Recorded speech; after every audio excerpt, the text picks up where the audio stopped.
Hello and welcome to the Ripple Effect. I am Selena.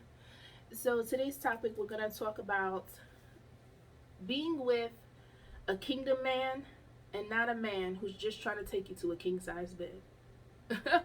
I heard that somewhere and I felt like, oh, how poignant. That is so true.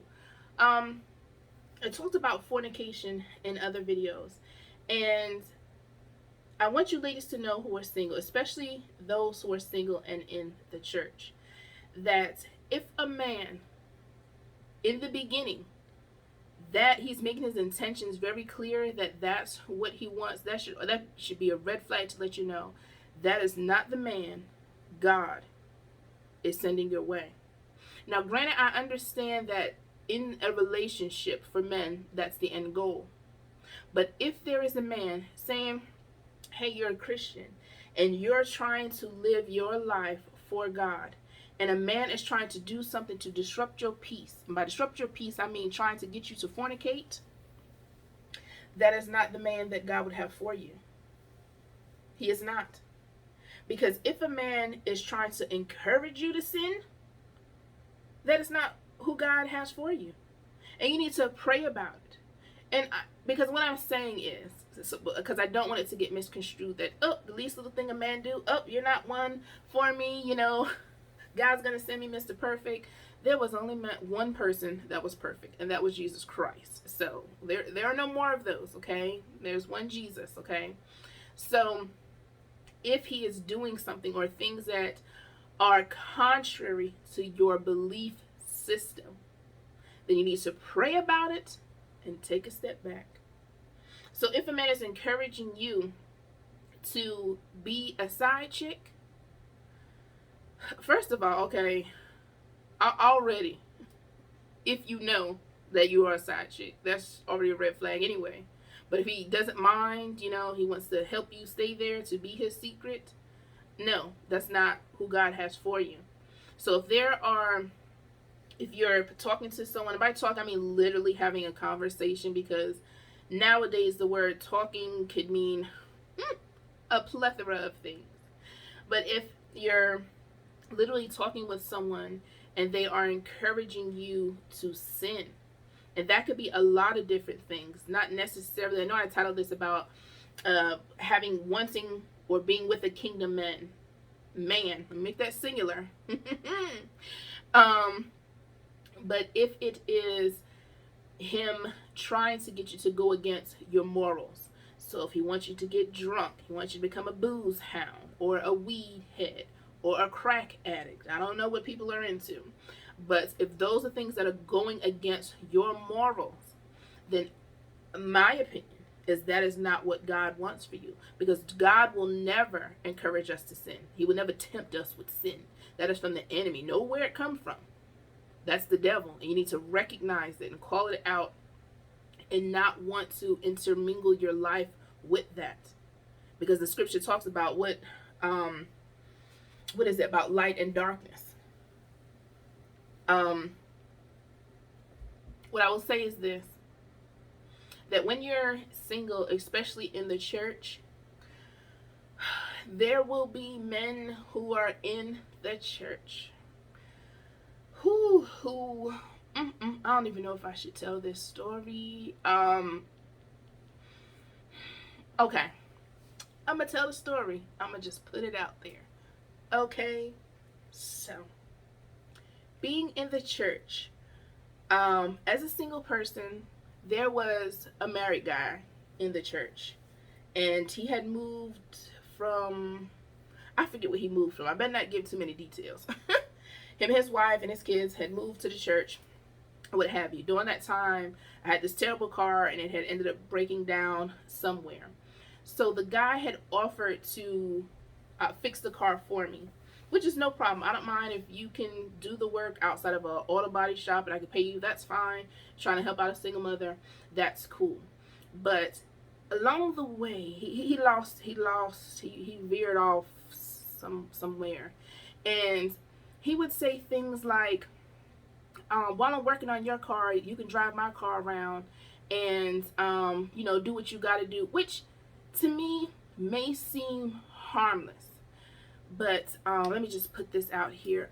His wife didn't know. Okay. Um, mm-mm-mm. Why would you want me driving your vehicle?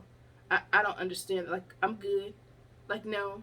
Then there was another incident where he offered me food off his plate to eat off his fork. Like, here, taste this. I'm about to laugh. Oh my gosh, this was in the church while we were having a church luncheon. Like, are you insane?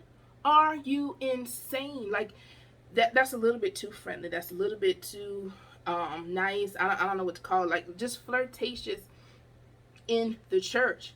So granted, he was already married, so I knew that was nothing God was trying to send me anyway. Because ladies, okay, pay attention, adjust your volume. God will never send you a married man. Okay, that's not yours. Leave it alone. Because matter of fact, there was this couple, I believe. What was it? I forget the pastor whose daughter ended up being with a guy who was married. Like they both were married, left their spouses, and the pastor's daughter got with the guy. Why would you think? And you in the church? Why would you think God would send you a married man? He already in covenant. How he gonna be in another covenant and he already in one? Like, that's not yours. Leave it alone. Because like I said, if a guy is trying to encourage you to go against your morals, then that is not for you. And I can speak personally about that. Like my ex number 2, he would try to encourage me to sin. Like, to encourage me to, and he knew I was a Christian. He knew my beliefs. And there were things like he smoked cigarettes. Well, later on, we all found out it was more than just nicotine. But anyway, in the beginning, I don't smoke, don't do cigarettes, never have well, I don't smoke. So, because I was going to say I'm asthmatic, so can't be around smoke. Don't, But anyway, so he had told me in the beginning that he didn't smoke. Not really, as he would say. Like, I don't smoke. And he was such a liar, mentiroso, because his definition of, let me tell you how manipulative he was. I'm trying to get this in a straight streamline of a sentence, but he's the type of person, like, you have to ask the question a particular way in order to get the correct answer, like a criminal would think. So if I would ask him, hey, do you smoke? He would say no. Not because he didn't smoke. He said no because he was not a chain smoker. Ay, las tonto estúpido. Because the question wasn't whether you were a chain smoker, it's whether you smoked at all. So the answer would have been yes. So he told me that he didn't smoke. And if he did, he would smoke 1 cigarette. After we were married, I think chimneys were having trouble keeping up with him because he was smoking all the time. And then he was smoking other things, not just cigarettes. Okay. Highly against my morals. Only kites should be high. You know what I'm saying? Like, and don't encourage me. I don't want to drink. I don't want to smoke. I don't want to put anything up my nose. So, encouraging me to sin, doing things that were against what I believe was correct, what my morals and belief was. Now, I know what I'm getting ready to say here a lot of people may not believe it, but I don't believe in watching like demonic pictures that have the enemy at work in it, like Poltergeist, Chucky. I can't think. Thank God, I can't think of a lot of things that really have demonic levels to it. And he loved those type of pictures. That should have been a sign there, because he liked those type of pictures. And I told him, don't bring that stuff in the house. Like, do you realize, like, spiritual warfare is real? Understand that. And I didn't want to bring that type of demonic presence within my home. And you like to push the envelope. Well, watch this. Okay, well, I'll bring it in and I'll just watch it when you're not home, or I'll watch it late at night when you're asleep. But it's still being watched. It's still the president who always tried to test my morality to see where I was. And recognizing that, knowing that now has better prepared me for future experiences. And even if it's not in the romantic sense, if it's you have friends or females associates that you hang out with, if they're doing things that's against your morality, things that you don't want to do, that's causing you to lead you further away from Christ. Like I tell you, my friend circle is very small, very eating teeny weeny. And so I was hanging around girls, ladies back in the day, but they like to club, they like to drink, have a good time, and their definition of having a good time, some of their definitions was sleeping with married men. So I did not want to be a part of that. And so I had to remove myself from that. So if you're like, don't entertain it. Don't, if you don't want that, if that's not who you are, like up front, if you don't smoke and you don't want to be with someone who smoked, why are you talking to him? And when he asked for your phone number, he was blowing that drag out his mouth. Like, why would you even start there? Because understand this, the enemy is very crafty. He does not come in and say, you know what, I'm going to make you a raging alcoholic. That's not how he operates. Like, hey, take a sip. Take a sip. You know how I know? I'm going to be very transparent. Because when I first moved to the South, the enemy did not tell me, okay, that donuts would make me overweight and fried chicken. He did not say that. It was never all the way there. It was just like, try this. It's not what you're used to having. We didn't eat like that up north. We just didn't.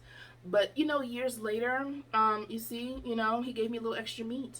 But had he told me that from the beginning, I probably would have stayed away from it. I probably would have never tried it. But now, because it didn't come in like that, it was very little by little by little, try this, taste that, do that, and it was like, fried chicken is good. Donuts are delicious. Carbs do taste better at night. And now I have extra jelly than I did when I first moved down here. So it is very real. It is very true. That's just my particular aspect. Thank God it's not what other people struggle with. Alcoholism and drugs and alcohol, all that other, kind of stuff.